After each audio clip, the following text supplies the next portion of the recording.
നമസ്കാരം. Live at 6 ആരംഭിക്കുകയാണ്. ആദ്യം തലക്കെട്ടുകൾ.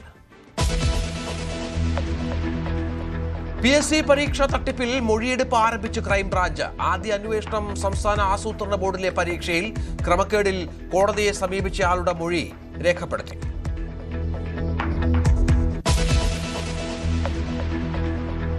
പെട്ടെന്നുള്ള മരണത്തിന് തയ്യാറാകാൻ ട്രംപിനോടും നെതന്യാഹുവിനോടും ഇറാൻ ഔദ്യോഗിക മാധ്യമങ്ങളുടെ ഭീഷണി. പുതിയ മുന്നറിയിപ്പ്. അമേരിക്കൻ സെനറ്റർ ലിൻസേ ഗ്രഹാമിന്റെ മരണം കൊലപാതകമെന്ന അഭ്യൂഹം ശക്തമായിക്കൊണ്ടിരിക്കെ ഹോർമുസ് അടച്ചിട്ടില്ലെന്ന അമേരിക്കയുടെ വാക്ക് വിശ്വസിക്കരുതെന്നും ഇറാന്റെ മുന്നറിയിപ്പ്.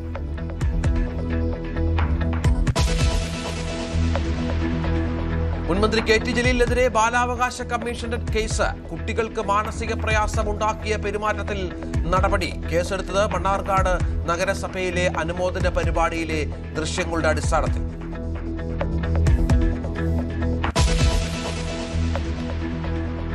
BJP വെട്ടിലായ തെരഞ്ഞെടുപ്പ് ഫണ്ട് തട്ടിപ്പ് പുതിയ തലത്തിലേക്ക്. തട്ടിപ്പ് ശരിവെക്കുന്ന തരത്തിൽ ദേശീയ സംഘടനാ ജനറൽ സെക്രട്ടറിയുടെ കത്ത് പുറത്ത്.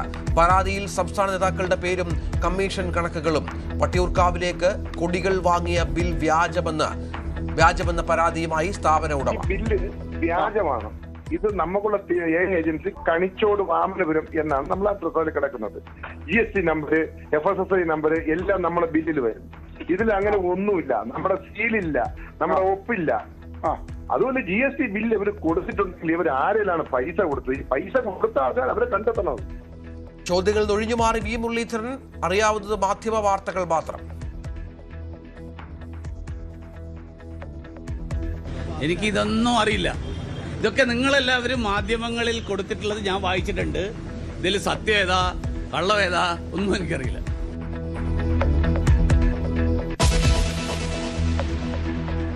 BJP കൗൺസിലർ സുഗതന്റെ സത്യപ്രതിജ്ഞ നാളെ വിയ്യൂർ ജയിലിൽ. ചടങ്ങ് രാവിലെ 11 മണിക്ക്. നടപടി ഹൈക്കോടതി ഉത്തരവ് പ്രകാരം.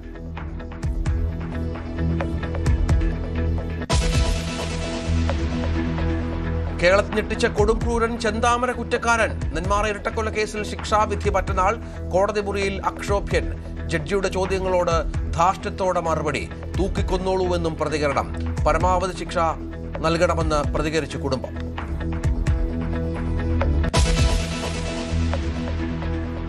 BJPയും NSSും പരസ്യ ഏറ്റുമുട്ടലിലേക്ക്. ഉപരാഷ്ട്രപതിയും സുരേഷ് ഗോപിയും ഉന്നയിച്ച വിമർശനം രാഷ്ട്രീയ ഗൂഢലക്ഷ്യങ്ങളോടെയെന്ന് G സുകുമാരൻ നായർ.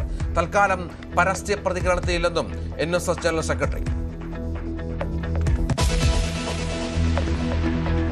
പഹൽഗാം ഭീകരാക്രമണത്തിന്റെ സൂത്രധാരൻ ലഷ്കർ തൊയ്ബയുടെ തലവൻ ഹാഫിസ് സയ്യിദ്. ഉപകുറ്റപത്രം സമർപ്പിച്ച NIA. ഹാഫിസ് സയ്യിദിനെ ഉൾപ്പെടുത്തിയത് പ്രധാന കുറ്റപത്രം സമർപ്പിച്ചതിന് പുറമെ.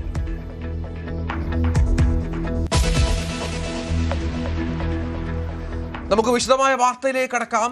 ട്രംപിനോടും നെതന്യാഹുവിനോടും പെട്ടെന്നുള്ള മരണത്തിനു തയ്യാറാകൂ എന്ന ഭീഷണിയുമായി ഇറാൻ ഔദ്യോഗിക മാധ്യമങ്ങൾ. അമേരിക്കൻ സെനറ്റർ ലിൻസേ ഗ്രഹാമിന്റെ മരണം കൊലപാതകമെന്ന അഭ്യൂഹം ശക്തമായിരിക്കെയാണ് മാധ്യമങ്ങളുടെ ഈ ഭീഷണി.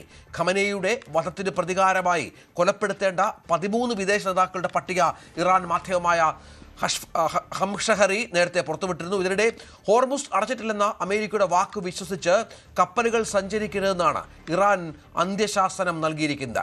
VV വിനോദ് ഏറ്റവും പുതിയ വിവരങ്ങളുമായി ചേരും. വിനോദ്, കഴിഞ്ഞ ദിവസമാണ് ഈ 13 നേതാക്കൾ, അതിൽ ട്രംപ് പെടും, നെതന്യാഹു ഉണ്ട്, മെലോണി ഉണ്ട്, ഇവരടക്കം 13ഓളം നേതാക്കളുടെ ലിസ്റ്റ് ഇറാൻ പുറത്തുവിട്ടത്. തങ്ങൾ ശത്രുപക്ഷത്ത് നിർത്തിയിരിക്കുന്ന, അതായത് അമേരിക്കയെ പിന്തുണയ്ക്കുന്ന രാഷ്ട്രത്തലവന്മാരുടെ പേരുകളാണ്.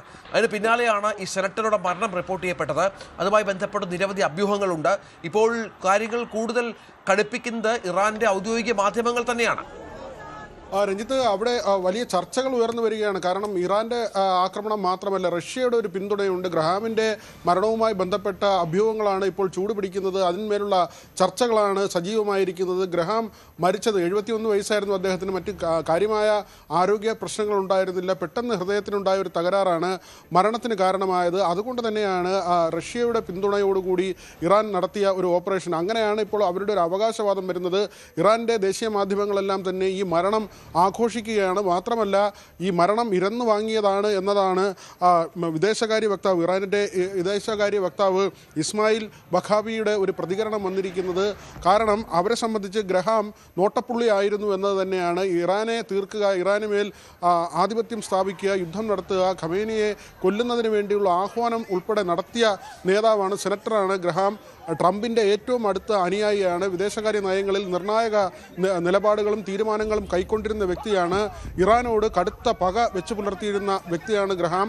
അതുകൊണ്ട് തന്നെ ഗ്രഹാം കൊല്ലപ്പെടുമ്പോൾ അത് തങ്ങളുടെ നീക്കമാണ്. മാത്രമല്ല മുസ്തഫ ഖമേനിയുടെ ഒരു വലിയ വെല്ലുവിളി ഉണ്ടായിരുന്നു. ആയത്തുള്ള ഖമേനിയുടെ സംസ്കാരം നടക്കുമ്പോഴാണ് മുസ്തഫയുടെ ഏറ്റവും വലിയ വെല്ലുവിളി ഉണ്ടായത്.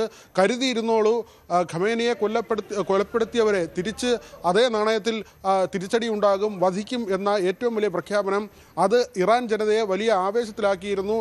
വൈകാരികമായ നിമിഷങ്ങളിലൂടെയാണ് ആ സംസ്കാര സമയത്ത് ഇങ്ങനെ ഒരു പ്രഖ്യാപനം ഉണ്ടായപ്പോൾ ആളുകൾ അതിനെ ഏറ്റെടുത്തതും ആ തരത്തിലാണ്.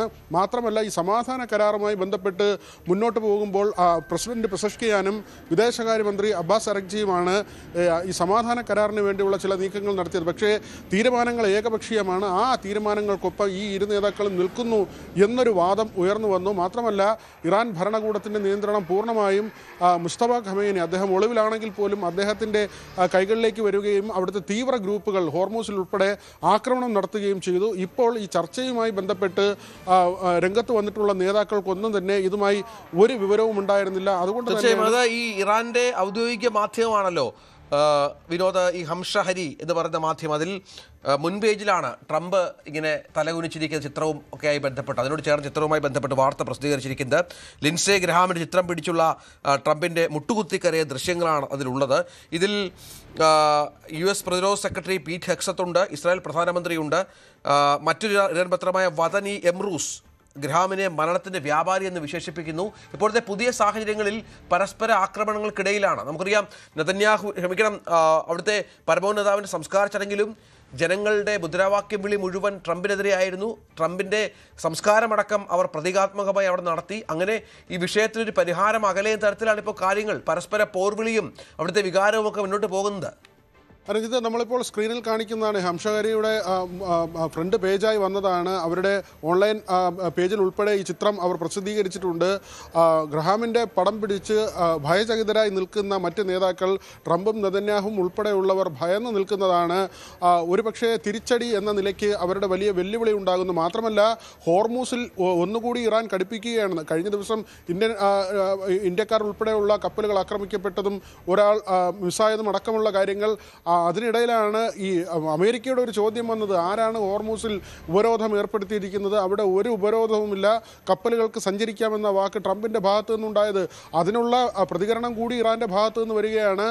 കപ്പലുകൾ അങ്ങനെ സഞ്ചരിച്ചാൽ വലിയ വില നൽകേണ്ടി വരും, പ്രത്യാഘാതം അത് വലുതായിരിക്കും എന്ന തരത്തിലുള്ള ഭീഷണി കൂടി കപ്പലുകൾക്ക് നേരെ ഇറാൻ്റെ ഭാഗത്തു നിന്ന് വരുന്നു. അവിടെ ഏതെങ്കിലും രാജ്യത്തിൻ്റെ സൗഹൃദ രാജ്യമെന്നൊരു പരിഗണന പോലും നൽകില്ല എന്ന ഒരു നിലപാടിലേക്ക്, കടുത്ത നിലപാടിലേക്ക് ഇറാൻ പോവുകയാണ്. അവിടെയാണ് ഹോർമൂസിൽ വീണ്ടും സംഘർഷം കനക്കുമോ, എണ്ണവില ഉൾപ്പെടെ ഉയരുമോ എന്ന സംശയം വരുന്നത്. മാത്രമല്ല ക്രൂഡിന് ബാരലിന് $68 ആയിരുന്നത് ഇപ്പോൾ അത് 73 പോവുകയാണ്. അതായത് എണ്ണവില ക്രമാനുഗതമായി ഉയരുന്നുണ്ട്. ഈ ഒരു സാഹചര്യം തന്നെയാണ് ഇന്ത്യ അടക്കമുള്ള രാജ്യങ്ങൾ പലപ്പോഴും ആശങ്കയായി കാണുന്നത്. നമുക്കറിയാം പാചകവാതകത്തിൻ്റെയും പെട്രോളിൻ്റെയും ഒക്കെ തന്നെ വില വർദ്ധിപ്പിക്കുന്ന നിലയിലേക്ക് കാര്യങ്ങൾ എത്തിയത്. അതിൽ ഒരു ശമനമുണ്ടാകുന്നു എന്നൊരു തോന്നലുണ്ടായിരുന്നു. പക്ഷേ ഇപ്പോൾ കാര്യങ്ങൾ കൈവിട്ട് പോകുന്നു. ഒരുപക്ഷെ തുറന്ന യുദ്ധത്തിലേക്ക് പോകാൻ നേതാക്കളെ പരസ്പരം വെല്ലുവിളിക്കുന്ന തരത്തിൽ, നേതാക്കൾക്കപ്പുറത്തേക്ക് ഈ രാജ്യങ്ങളിലെ മാധ്യമങ്ങൾ പോലും ഈ രംഗത്തിറങ്ങുന്നു, ആളുകളെ അങ്ങനെ ഉത്തേജിപ്പിക്കുന്നു. ആ തരത്തിൽ വലിയ സംഘർഷത്തിൻ്റെ സാഹചര്യം ഉടലെടുക്കുന്ന ഒരു ഘട്ടമാണ് രഞ്ജിത്ത്. തീർച്ചയായും അതാണ് സാഹചര്യം. ഏതായാലും വലിയ വെല്ലുവിളി പ്രധാനപ്പെട്ട നേതാക്കൾക്കെതിരെ ഇറാൻ്റെ ഔദ്യോഗിക മാധ്യമങ്ങൾ നടത്തുന്നു എന്നുള്ളതാണ് പ്രധാനപ്പെട്ട വിവരം. ഇതിനിടെ അമേരിക്കയ്ക്കെതിരായ തിരിച്ചടിയുടെ 4ാം ഘട്ടം ആരംഭിച്ചതായി ഇറാൻ റവല്യൂഷണറി ഗാർഡ് വ്യക്തമാക്കി. കുവൈറ്റിലെ US മിസൈൽ താവളം ലക്ഷ്യമിട്ട് ഉള്ള ആക്രമണത്തിൽ ആയുധ ഗോഡൌണുകളും തീപിടിച്ച് നശിച്ചു. ബഹ്റൈനിലെ ഷെയ്ഖ് ഈസ US താവളം ആക്രമിച്ചതായും IRGC അറിയിച്ചു. ബന്ദർ അബ്ബാസിൽ USന്റെ ഡ്രോൺ വെടിവെച്ചിട്ടതായി ഇറാൻ അവകാശപ്പെട്ടു. ഇറാന്റെ 4 മിസൈലുകൾ തകർത്തതായി ജോർദാനും അറിയിച്ചു. ഇറാനിലെ 12 സ്ഥലങ്ങളിൽ അമേരിക്ക വ്യോമാക്രമണവും നടത്തി.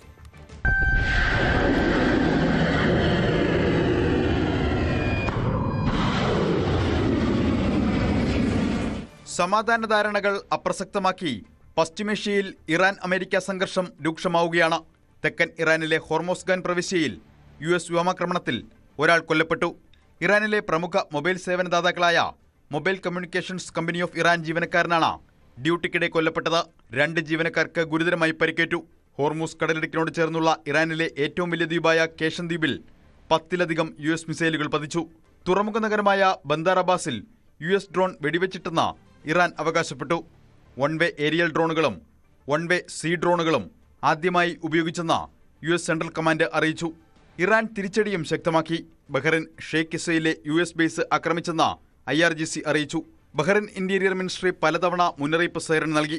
കുവൈറ്റ് എയർബേസിൽ ഇന്ധന ടാങ്കുകൾ തകർത്തു. അഹമ്മദ് അൽ ജാബിർ എയർബേസിൽ അമേരിക്കയുടെ റഡാർ സംവിധാനങ്ങളും ഇറാൻ ആക്രമിച്ചു.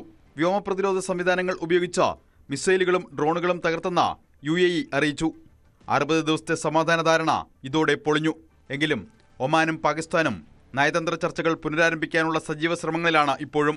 അതിനിടെ ആയത്തുള്ള അലി ഖമനേയിയുടെ അനുസ്മരണാർത്ഥം അടുത്തയാഴ്ച ടെഹ്റാനിൽ നടക്കുന്ന ചടങ്ങിൽ മുജ്തബ ഖമനേയി പങ്കെടുക്കുമെന്നാണ് റിപ്പോർട്ടുകൾ. അഭ്യൂഹങ്ങൾക്ക് വിരാമമിട്ട ജൂലൈ 23-ന് വൈകിട്ട് 5 മുതൽ 7 വരെ നടക്കുന്ന അനുസ്മരണ ചടങ്ങിൽ മുജ്തബ എത്തുമോ എന്നതാണ് ആകാംക്ഷ. News desk, news 18. PSC പരീക്ഷാ തട്ടിപ്പിൽ മൊഴിയെടുപ്പ് ആരംഭിച്ചു ക്രൈംബ്രാഞ്ച്. സംസ്ഥാന ആസൂത്രണ ബോർഡിലെ പരീക്ഷാ തട്ടിപ്പിലാണ് ക്രൈംബ്രാഞ്ചിന്റെ ആദ്യ അന്വേഷണം. ക്രമക്കേടിൽ കോടതിയെ സമീപിച്ചയാളുടെ മൊഴി അന്വേഷണ സംഘം രേഖപ്പെടുത്തി. മൊഴിയെടുപ്പ് 5 മണിക്കൂർ നീണ്ടു. തെരഞ്ഞെടുപ്പ് ഫണ്ടിൽ വൻ തട്ടിപ്പ് നടന്നുവെന്ന ആരോപണങ്ങൾ തള്ളിയും സുതാര്യമായ ഓഡിറ്റിംഗിന് സംഘടനാ ജനറൽ സെക്രട്ടറി അനുമോദിച്ചു എന്നുള്ള BJP സംസ്ഥാന അധ്യക്ഷന്റെ വാദങ്ങൾ പൊളിയുന്നു.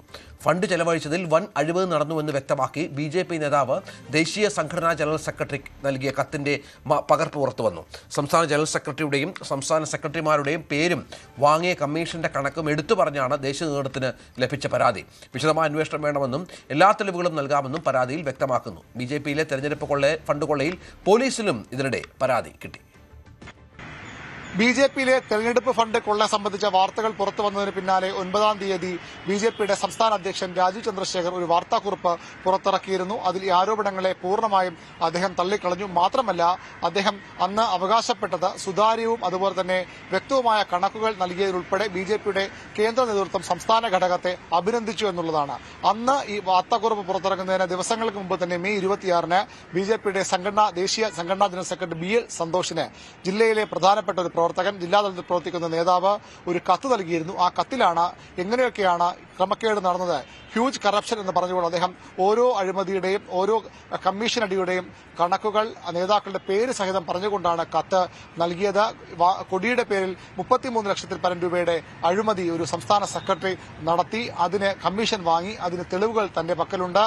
ആ കമ്മീഷൻ വാങ്ങുന്നതിന് ലിക്വിഡ് ക്യാഷ് വാങ്ങുന്നതിന് താൻ സാക്ഷിയാണെന്ന് കൂടി പറഞ്ഞുകൊണ്ടാണ് ആ പരാതി അറിയിച്ചിട്ടുള്ളത്. മറ്റൊരു നേതാവാകട്ടെ 2 ബാധ്യത 15 ലക്ഷം വീതമുള്ള 2 കടബാധ്യത ട്രാവൻകൂർ സഹകരണ സംഘത്തിൽ അടച്ചു തീർത്തു. കട്ടൌട്ട് സ്ഥാപിക്കാൻ ഏജൻസിയെ തിരഞ്ഞെടുത്തതിൽ അഴിമതിയുണ്ട്. അതിൽ കമ്മീഷൻ വാങ്ങിയ നേതാക്കളുണ്ട്. 2 പേരെ പേര് പറഞ്ഞുകൊണ്ട് തന്നെ അതിൽ പറയുന്നത്. സംസ്ഥാന ജനറൽ സെക്രട്ടറി സുരേഷിന്റെ പേരും അതിൽ 2 ഈ കത്തിൽ പരാമർശിക്കുന്നുണ്ട്. SP ഗ്രാൻഡേഴ്സ് ഹോട്ടലിൽ റൂം ബുക്ക് ചെയ്തതിൽ ക്രമക്കേടുണ്ട്. വാഹനങ്ങൾ വാടകയ്ക്കെടുത്തതിൽ ക്രമക്കേടുണ്ട്. അങ്ങനെ എണ്ണി പറഞ്ഞുകൊണ്ട് നേതാക്കളുടെ പേരും അതിലെ തെളിവുകൾ കൈമാറാൻ തയ്യാറാണ്, ശക്തമായ നടപടി വേണമെന്ന് ആവശ്യപ്പെട്ടുകൊണ്ടാണ് ഈ കത്ത് ദേശീയ നേതൃത്വത്തിന് നൽകിയത്. ആ കത്തൊക്കെ മറച്ചുവെച്ചുകൊണ്ടാണ് BJPയുടെ സംസ്ഥാന അധ്യക്ഷൻ മികച്ച സുതാര്യമായ പ്രവർത്തനത്തിന് ഫണ്ട് കൈകാര്യം ചെയ്യുന്ന ദേശീയ നേതൃത്വം തങ്ങളെ അഭിനന്ദിച്ചു എന്ന ഒരു വിചിത്ര അവകാശവാദവുമായി രംഗത്ത് വന്നത്. ഏതായാലും ഈ വിഷയത്തിൽ ഇനിയും വളരെ പ്രധാനപ്പെട്ട വിവരങ്ങൾ പുറത്തുവരാനിരിക്കുന്നു. വട്ടിയൂർക്കാവ് മണ്ഡലത്തിലേക്ക് കൊടി വാങ്ങിയതിലുള്ള അഴിമതി നേരത്തെ പുറത്തു വന്നതാണ്. അതിൽ 3.25 ലക്ഷം രൂപയുടെ വ്യാജ ബിൽ തയ്യാറാക്കിയെന്ന വാർത്ത പുറത്തുവിടുമ്പോൾ അതിനെയും BJP നേതൃത്വം ചോദ്യം ചെയ്തിരുന്നു. ഇന്ന് BJPയുടെ ഒരു മണ്ഡലം ജനറൽ സെക്രട്ടറി തന്നെ തന്റെ പേരിലുള്ള GST നമ്പർ, തന്റെ സ്ഥാപനത്തിന്റെ പേരിലുള്ള GST നമ്പർ വ്യാജമായി നിർമ്മിച്ചതെന്ന നിലപാടുമായി പോലീസിനെ സമീപിച്ചിരിക്കുകയാണ്. ന്യൂസ് 18-നോടും അദ്ദേഹം അക്കാര്യങ്ങൾ തുറന്നു പറഞ്ഞു. ഈ ബില്ല് വ്യാജമാണ്. നമുക്ക് 4 വർഷത്തിന് മുമ്പ് കമ്പ്യൂട്ടർ ബില്ലായിരുന്നു. അന്ന് വലിയ സെയിലൊക്കെ ഉണ്ടായ സമയത്ത്. ഇപ്പൊ സെയിലില്ലാത്തതുകൊണ്ട് 4 വർഷം കൊണ്ട് നമ്മുടെ ചെറിയ ബിൽ ബുക്കാണ്, കൈകൊണ്ട് എഴുതുന്ന ബില്ലാണ്. ഇതിൽ നമ്മൾ കമ്പ്യൂട്ടർ പ്രിന്റ് ചെയ്യില്ല. അതുമല്ല, ഇതില് ഏജൻസി തിരുവനന്തപുരം മാത്രമേ ഉള്ളൂ. ഇത് നമുക്കുള്ള ഏജൻസി കണിച്ചോട് വാമനപുരം എന്നാണ് നമ്മൾ ആ ഡ്രസ്സിൽ കിടക്കുന്നത്. GST നമ്പർ, FSSI നമ്പർ എല്ലാം നമ്മളെ ബില്ലിൽ വരും. ഇതിൽ അങ്ങനെ ഒന്നുമില്ല. നമ്മുടെ സീലില്ല, നമ്മുടെ ഒപ്പില്ല. അതുപോലെ GST ബില്ല് ഇവർ കൊടുത്തിട്ടുണ്ടെങ്കിൽ ഇവർ ആരെയാണ് പൈസ കൊടുത്തത്? ഈ പൈസ കൊടുത്ത ആൾക്കാർ അവരെ കണ്ടെത്തണത്. നമ്മളെ ബോർഡ് പുറത്താണ് നമ്മൾ പ്രദർശിപ്പിക്കുന്നത്. ബോർഡ് വെച്ചിട്ടുണ്ടായിരുന്നു. ഇപ്പം 2 ദിവസം മുമ്പാണ് എടുത്ത് അകത്ത് വെച്ചത്, വേറെ എന്തോ ഇതിനെടുത്ത് വെച്ചാണ്. ഈ ബോർഡിൽ നമ്മളെ GST നമ്പർ ഉണ്ട്, FSSI നമ്പർ ഉണ്ട്, അതില് യഥാർത്ഥ ഫോൺ നമ്പറും അതിലുണ്ട്, ബില്ലിലുള്ള ഫോൺ നമ്പറും ആ ബോർഡിലുണ്ട്. ഇതിൽ കളിച്ചിട്ടുള്ള നമ്മളെ രാഷ്ട്രീയ ശത്രുക്കളുണ്ട്. അവര് ആരാണോ ഈ നമ്പർ ഒന്ന് ഫോട്ടോ എടുത്ത് അയച്ചു കൊടുക്കുകയോ അല്ലെങ്കിൽ പിന്നെ വന്ന് നോക്കിയെടുത്ത് എന്തോ ചെയ്തിട്ടുണ്ട്. എന്തായാലും അത് പോലീസിന് പരാതി കൊടുത്തു. 4 വെഞ്ഞാറമൂട് CIക്കാണ് പരാതി കൊടുത്തത്. അതിന്റെ റെസീപ്റ്റ് ഉണ്ട്. പിന്നെ എന്തായാലും പരാതി അന്വേഷിക്കണം. പോലീസിൽ കൂടി പരാതി വന്നതോടുകൂടി BJP നേതൃത്വം മൂടിവെക്കാൻ ശ്രമിക്കുന്ന അഴിമതി അത് നിയമപരമായി തന്നെ പരാതിയായി മാറുകയാണ്. സിറ്റി പോലീസിൽ ഇതുമായി ബന്ധപ്പെട്ട് പരാതികൾ വൈകാതെ എത്തിയേക്കാം. ഇന്നലെ വെഞ്ഞാറമൂട് പോലീസിലാണ് BJPയുടെ പ്രാദേശിക നേതാവ് പരാതി നൽകിയത്. ഇതിൽ അന്വേഷണം വേണമെന്ന ആവശ്യം പ്രതിപക്ഷത്തു നിന്നും ഉയർന്നുള്ള CPM അടക്കം നിലപാടുമായി രംഗത്ത് വരുന്നുണ്ട്. എങ്ങനെയൊക്കെ ഒളിച്ചുവെക്കാൻ ശ്രമിച്ചാലും അഴിമതി നടന്നിട്ടുണ്ട്. അതിലെ കുറ്റവാളികളെ പുറത്തു കൊണ്ടുവരാൻ BJP നേതൃത്വം നിർബന്ധിതമായി മാറുന്ന സാഹചര്യമാണ് ഇപ്പോൾ BJPയിൽ ഉള്ളത്. സംസ്ഥാന അധ്യക്ഷൻ രാജീവ് ചന്ദ്രശേഖർ 16-ാം തീയതി തിരുവനന്തപുരത്തേക്ക് എത്തുമെന്നാണ് പ്രതീക്ഷിക്കപ്പെടുന്നത്. 18-ാം തീയതി കോർ കമ്മിറ്റി യോഗവും ചേരുന്നുണ്ട്. ആ യോഗത്തിലടക്കം ഇത് ചൂടേറിയ ചർച്ചയ്ക്ക് വഴിവെക്കുമെന്ന് ഉറപ്പാണ്. കുറ്റക്കാർക്ക് നടപടി വേണമെന്ന ആവശ്യവും BJPക്കുള്ളിൽ ശക്തമാവുകയാണ്. BJPയിലെ ഫണ്ട് തട്ടിപ്പിൽ കടുത്ത വിമർശനവുമായി ശിവൻകുട്ടി. RSS BJP നേതൃത്വം സാമ്പത്തിക ആരോപണത്തിൽ ചീഞ്ഞു നാറുന്നു. ഗുരുതരമായ വിവരങ്ങളാണ് പുറത്തുവരുന്നത്. സംസ്ഥാന സർക്കാർ ഇടപെടണം, പരാതിയിൽ നടപടി വേണം, സർക്കാർ ഉന്നതതല അന്വേഷണം നടത്തണം, തങ്ങളുടെ പാർട്ടിയുടെ കാര്യം വേറെ ആരും അറിയേണ്ടെന്ന് പറയുന്നത് ശരിയല്ലെന്നും ശിവൻകുട്ടി പറഞ്ഞു. BJP ഫണ്ട് തട്ടിപ്പിൽ മാധ്യമങ്ങളുടെ ചോദ്യങ്ങളിൽ നിന്ന് ഒഴിഞ്ഞുമാറി V മുരളീധരൻ. തനിക്ക് അതിനെക്കുറിച്ച് വിശദമായി അറിയില്ല. മാധ്യമങ്ങളിൽ വന്ന വാർത്ത മാത്രമേ അറിയൂ. സത്യം ഏതാണ് കള്ളം ഏതാ എന്നറിയില്ലെന്നും മുരളീധരൻ പറഞ്ഞു. ഇടവേള.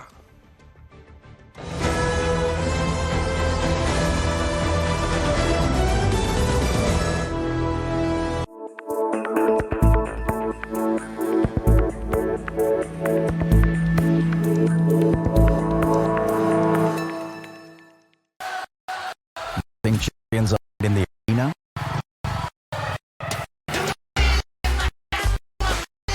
Rise from the streets. Remember champions.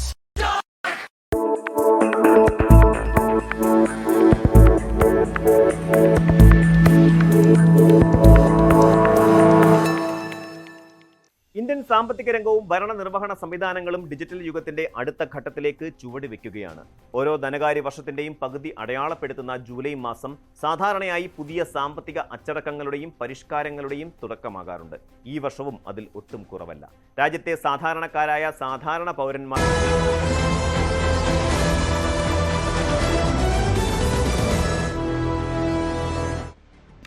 Nenmara ഇരട്ടക്കൊലപാതക കേസിൽ പ്രതി ചെന്താമര കുറ്റക്കാരനാണെന്ന് കോടതി വിധി. പാലക്കാട് 4ാം അഡീഷണൽ ജില്ലാ സെഷൻസ് കോടതി ജഡ്ജി കെന്നത്ത് ജോർജാണ് വിധി പറഞ്ഞത്.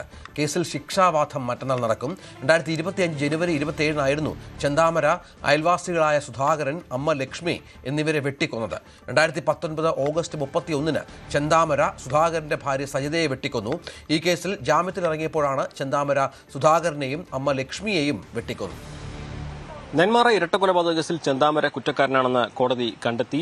പ്രോസിക്യൂഷൻ 2 കുറ്റങ്ങളായിരുന്നു ചെന്താമരയ്ക്ക് മേൽ ചുമത്തിയിരുന്നത്. സുധാകരനെ തടഞ്ഞു നിർത്തുകയും കൊല്ലുകയും ചെയ്തു എന്നുള്ളതായിരുന്നു. അതേപോലെ ലക്ഷ്മിയെ കൊന്നു എന്നുള്ളതുമായിരുന്നു ഈ കുറ്റങ്ങൾ. ഇതെല്ലാം തന്നെ പ്രോസിക്യൂഷന് പൂർണ്ണമായും തെളിയിക്കാനായതായി കോടതി വ്യക്തമാക്കി. ഇയാൾ കുറ്റക്കാരനാണെന്ന് കോടതി കണ്ടെത്തുകയും ചെയ്തു. അതിനുശേഷം ജഡ്ജിയുടെ ചോദ്യങ്ങൾക്ക് അക്ഷോഭ്യനായി അല്പം ധിക്കാരത്തോടെയായിരുന്നു ചെന്താമരയുടെ മറുപടി ഉണ്ടായിരുന്നത്. തന്നെ തൂക്കിക്കൊന്നോളാനായിരുന്നു ചെന്താമര ആദ്യം ജഡ്ജിയുടെ ചോദ്യത്തിന് മറുപടിയായിട്ട് പറഞ്ഞത്.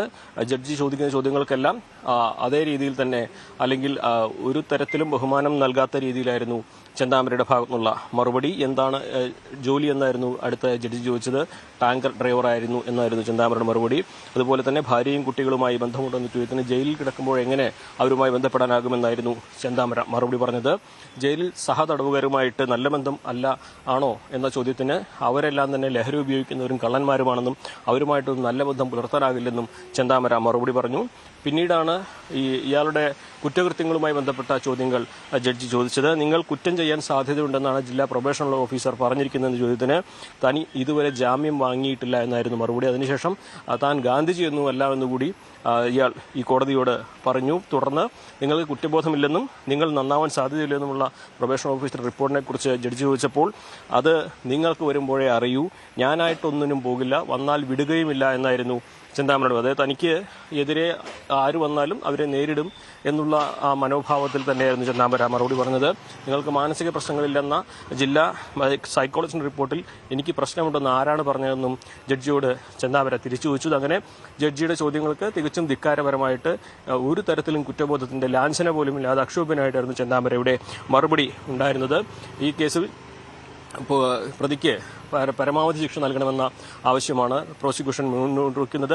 പ്രോസിക്യൂഷൻ മുന്നോട്ട് വെച്ച കാര്യങ്ങളൊക്കെ തന്നെ ഇതുവരെ കോടതിയിൽ തെളിഞ്ഞ കാര്യമാണ്. ശാസ്ത്രീയ തെളിവുകളും സാഹചര്യ തെളിവുകളും അതേപോലെ മറ്റ് മെഡിക്കൽ റിപ്പോർട്ടുകളും ഒക്കെ ഈ കേസിൽ നിർണായകമായെന്നും പ്രോസിക്യൂട്ടർ വിജയകുമാർ വ്യക്തമാക്കി. പ്രതിക്ക് പരമാവധി ശിക്ഷ നൽകണമെന്ന് കോടതിയോട് ആവശ്യപ്പെടുമെന്നായിരുന്നു അദ്ദേഹത്തിന്റെ പ്രതികരണം. എല്ലാ വാദങ്ങളും അംഗീകരിച്ചിട്ടാണ് ഒരു വിധി ഉണ്ടായിട്ടുള്ളത്. എല്ലാം ത്രെഡ് ബിയറായിട്ട് നോക്കി പരിശോധിച്ച് മാത്രം ഉണ്ടായ ഒരു വിധിയാണ്. കൂടുതൽ ഇതിലെ സർക്കംസ്റ്റൻഷ്യൽ എവിഡൻസും സാക്ഷികളുടെ മൊഴികൾ ഫോറൻസിക് മെഡിക്കൽ എവിഡൻസ് ഇതെല്ലാം ഈ കേസുകളുടെ വളരെ ഇമ്പോർട്ടന്റ് ആസ്പെക്ട് ആയിട്ട് കോടതി പരിഗണിച്ചിട്ടുള്ളത്. നമ്മൾ പ്രോസിക്യൂഷൻ എന്തായാലും ഡെത്ത് പെനാൽറ്റിയാണ് ആവശ്യപ്പെടുക. അപ്പോൾ അത് അവരുടെ കോടതി ഓൾറെഡി പ്രൊബേഷൻ ഓഫീസറുടെ റിപ്പോർട്ടും മെഡിക്കൽ സൈക്കാട്രിസ്റ്റിന്റെ റിപ്പോർട്ടും ആവശ്യപ്പെട്ടു. അതിന് വന്നിട്ടുണ്ട്. അതിലും ഇയാൾക്ക് ഒരു റിഫർമേഷനോ റീഹാബിലിറ്റേഷനോ യാതൊരു സാധ്യതയുമില്ല, ഇയാൾക്ക് ഒരു മാനസികമായിട്ട് യാതൊരു പ്രശ്നമില്ല എന്നും റിപ്പോർട്ടിൽ വന്നിട്ടുണ്ട്. എന്നാൽ ഇതിനെ തള്ളിക്കൊണ്ടാണ് പ്രതിഭാഗം വക്കീലായി രംഗത്ത് വന്നത്.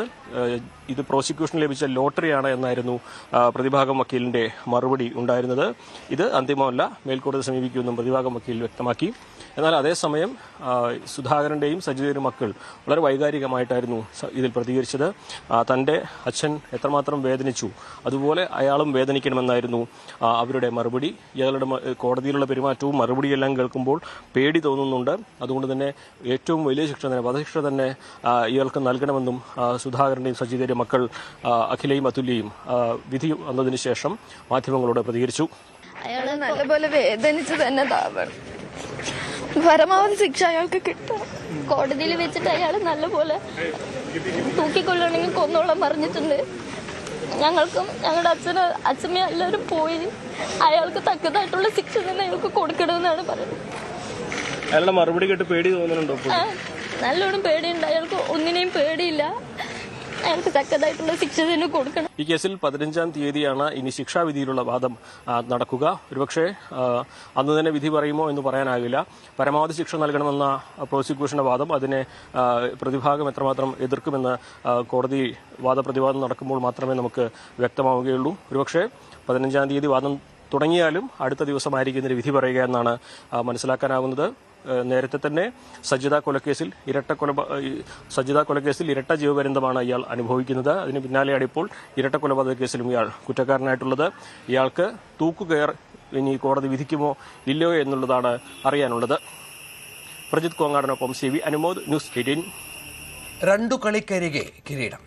ഫുട്ബോളം in association with Methar eagle FC Kerala.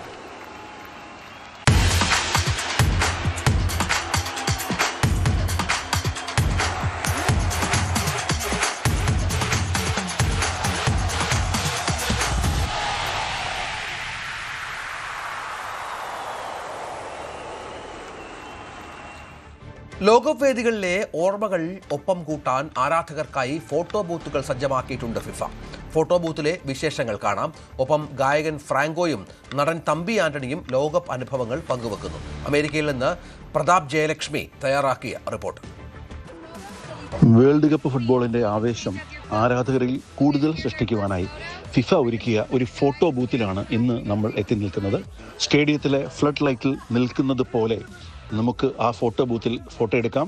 തങ്ങൾക്കിഷ്ടമുള്ള രാജ്യത്തിൻ്റെ ജേഴ്സി അണിഞ്ഞ് കൊടിയും ഫുട്ബോളുമായി നമുക്ക് ആ ഫോട്ടോ എടുക്കാം.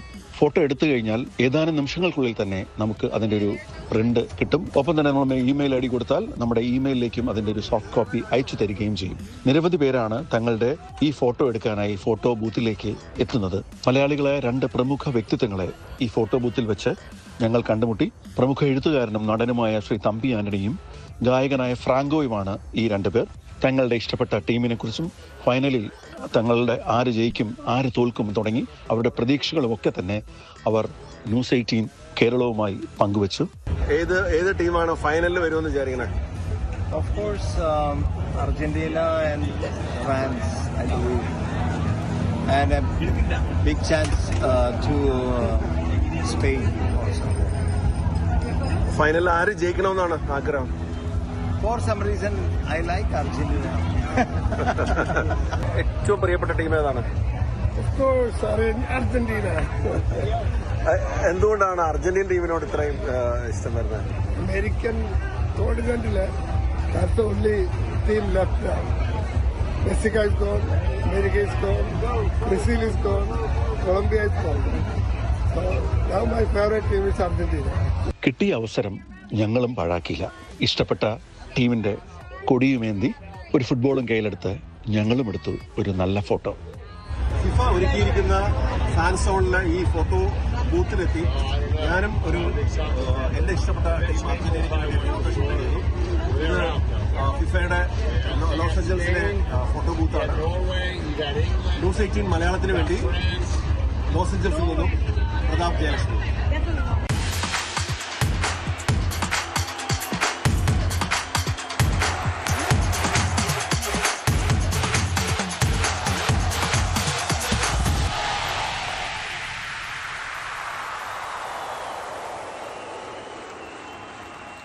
ഫുട്ഗോളം in association with Methar eagle FC Kerala.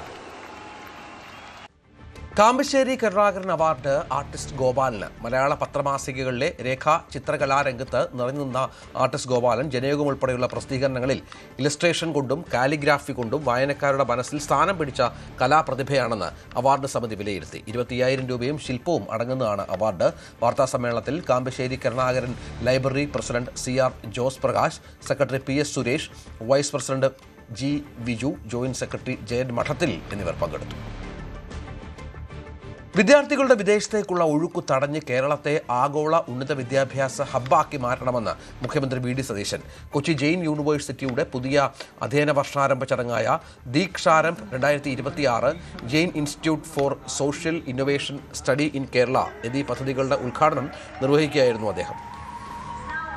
സാമൂഹ്യ ആഘാത വിലയിരുത്തൽ, സുസ്ഥിര ധനസഹായം, തെളിവുകളെ അടിസ്ഥാനമാക്കിയുള്ള നയരൂപീകരണം, സാമൂഹ്യ വെല്ലുവിളികൾക്കുള്ള പരിഹാരങ്ങൾ എന്നിവയിൽ ശ്രദ്ധ കേന്ദ്രീകരിക്കുന്ന ഗവേഷണ നയരൂപീകരണ കേന്ദ്രമായാണ് Jain institute for social innovation വിഭാവനം ചെയ്തിരിക്കുന്നത്.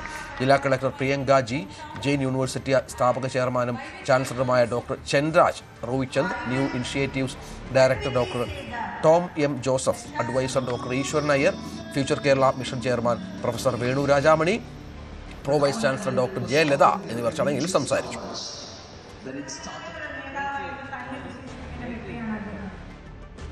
ഇനി സ്വർണം വെള്ളി നിരക്കുകൾ. കവിത ഗോൾഡ് ആൻഡ് ഡയമണ്ട്സ് ഇന്നത്തെ സ്വർണം വെള്ളി നിരക്കുകൾ നിങ്ങൾക്കായി സമർപ്പിക്കുന്നത് കവിത ഗോൾഡ് ആൻഡ് ഡയമണ്ട്സ്. ജൂലൈ 11 മുതൽ ഷാർജ, റോളയിലും.